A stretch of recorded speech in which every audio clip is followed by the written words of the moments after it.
Bienvenidos a Aquí Entre Nos, un café sin filtro. Hoy salimos de las instalaciones de la Asamblea Departamental y nos encontramos muy cerquita de Medellín, en el municipio de Envigado, un lugar que muchos aún no comprenden que somos dos municipios y es como si fuera Medellín, pero es que lo queremos tanto y está tan cerquita que yo creo que todos nos sentimos de Envigado también.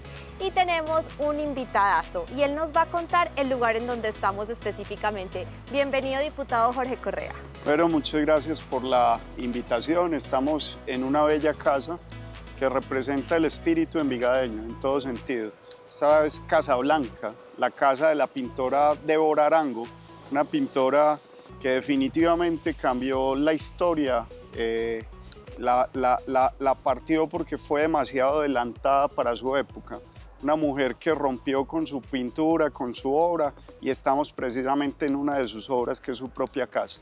Y ahora sí, bienvenido a este Café Sin Filtro. Nos estamos tomando un cafecito. ¿A qué sabe el cafecito en esta casa?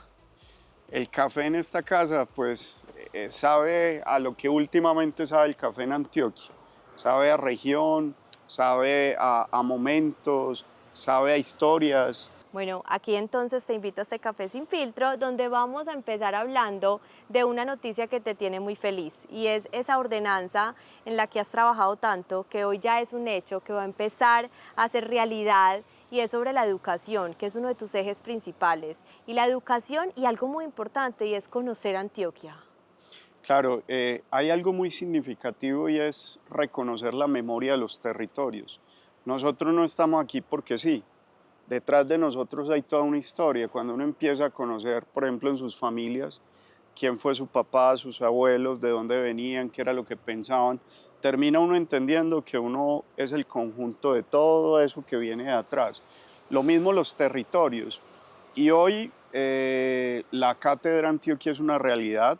No, fue aprobada por la Asamblea Departamental y sancionada por el señor gobernador el pasado 11 de julio. Y lo que esperamos en estos 6 meses que tiene la Secretaría de Educación para su reglamentación es que permitirnos soñar y que los planes educativos institucionales de los colegios, que los planes educativos municipales de todos los municipios de Antioquia acojan esta metodología que lo que busca es que la memoria colectiva, el patrimonio, lo que somos nosotros como antioqueños no se pierdan los rasgos, que las nuevas generaciones conozcan muy bien qué fueron los arrieros, de dónde vinieron, por dónde pasaron, qué significamos cada uno y por qué hoy estamos viviendo la historia que estamos viviendo o la actualidad que estamos viviendo a partir de todas esas vivencias del pasado. Jorge, hoy la educación ha cambiado mucho. De hecho, he escuchado en varias entrevistas ministros y personas, digamos, muy conocedoras del estudio,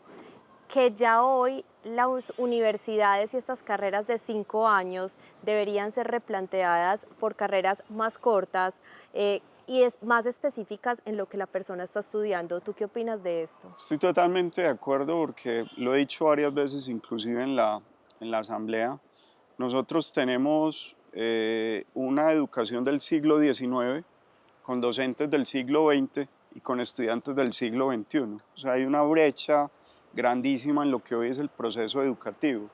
Y creo que educación no es un aula de clase donde van una cantidad de estudiantes a adquirir un conocimiento. La educación es un proceso diferente.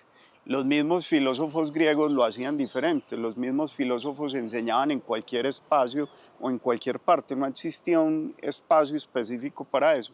Y nuestros muchachos hoy están exigiendo es que la educación se transforme en ese sentido y haya otras posibilidades y otras capacidades. Y yo creo que hay algo que hay que replantear de nuevo en la educación, y es que se ha borrado toda esa construcción del ser. O sea, cada vez las materias que hablan del ser son más retiradas del pensum y le meten otras cargas académicas. No, acá lo más importante es el ser humano antes que el resto de cosas. Y de la educación vamos a la salud, que es otro de tus temas bandera, que ya fue en un periodo y sigue siendo en este. ¿Por qué no le explicamos a los antioqueños qué es lo que ha pasado en temas de salud en este gobierno?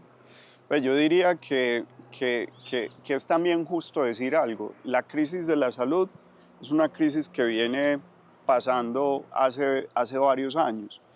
En el gobierno de Santos, las deudas, las deudas de las EPS con el sistema de salud llegaban a 10 billones de pesos y ya el sistema de salud empezaba a mostrar que con los nuevos tratamientos que estaban incorporando por demandas judiciales, por muchas cosas, pues ya había una situación de desfinanciación en el sector de la salud. En el gobierno de Duque llegó la pandemia y esos pasivos se aumentaron a cerca de 21 billones de pesos. Sin embargo, la culpa no ha sido exclusiva del intermediario que es la EPS. Hay EPS que salieron muy malas y otras que salieron muy buenas. El tema del problema de la salud no es ese, el tema del problema de la salud que viene de hace varios años es de financiación. Sin embargo, este gobierno llegó con una base ideológica pensando que si todo es público, entonces no hay corrupción. Antes, por el contrario, se ha demostrado que muchas medidas que ha tomado, como las intervenciones de las EPS, se ha multiplicado la corrupción y al que menos le está llegando la plata es al paciente. Y con esa idea ideológica empezaron a desfinanciar la UPC. Entonces aumentaron el problema que ya traíamos de atrás y no generaron una solución para esa situación de atrás. Estamos en la peor de las tormentas o la tormenta perfecta, donde el sistema está completamente desfinanciado, ellos no le quieren soltar un solo peso al sistema y toda la culpa es de atrás. ¿A dónde nos quieren llevar? Nos quieren llevar al sistema del Seguro Social, donde todo era estatizado, con una falsa idea, que el corrupto es el privado y el decente es el público. Se ha demostrado que lo que hoy hay en el tema de corrupción es un tema cultural y que cuando usted más estatiza, de pronto sus fenómenos hasta más se aumentan. Jorge, hablando ya del país, que ya nos metimos en el país, estamos en una época de mucha tensión. Estamos a un año de elecciones presidenciales, han habido muchos episodios que han puesto el país, digamos, como en un montón de sentimientos, han dividido las personas. Hoy hay una incertidumbre por muchos motivos. ¿Cómo ves el país hoy? ¿Cómo ves esas elecciones presidenciales? Hoy tenemos un país descuadernado. Los diputados, muchos de nosotros recorremos el territorio, vemos un dominio cada vez mayor de muchas estructuras al margen de la ley en muchos de los territorios que antes caminábamos con más tranquilidad. Eso no va a permitir que la democracia se desarrolle con la tranquilidad de que el ciudadano pues vaya con su independencia en muchos territorios. Eso indiscutiblemente va a afectar la democracia. Este gobierno no ha hecho nada por generar garantías, por unir al país. El país está totalmente polarizado y los que somos de una tendencia ideológica de centro derecha y de derecha, pues no podemos aplaudir a un gobierno que lo ha hecho totalmente mal. Estamos al lado opuesto de lo que ha hecho este gobierno. Lo que medianamente funcionaba bien hoy no funciona bien. La salud no funcionaba mal, la salud funcionaba medianamente bien. Y hoy toda la culpa es de los 3 años antes de ellos hacia atrás y eso es totalmente falso. Entonces nos quieren montar en una narrativa de que a ellos no se les ha permitido hacer nada y que la culpa está hacia atrás. ¿Qué veo venir? Veo venir unas elecciones muy complejas. Hacía muchos años que un candidato presidencial no tenía un atentado y hoy este gobierno nacional no ha dicho absolutamente nada frente a ese tema. Y eso genera una situación muy difícil y muy compleja en la democracia y en el proceso que se viene. El llamado es a la unión, el llamado es a que vengan más a Envigado, a que conozcan estas espectacularidades que hay en este municipio que muchos aún todavía no conocen. Gracias y felicitaciones por esa ordenanza.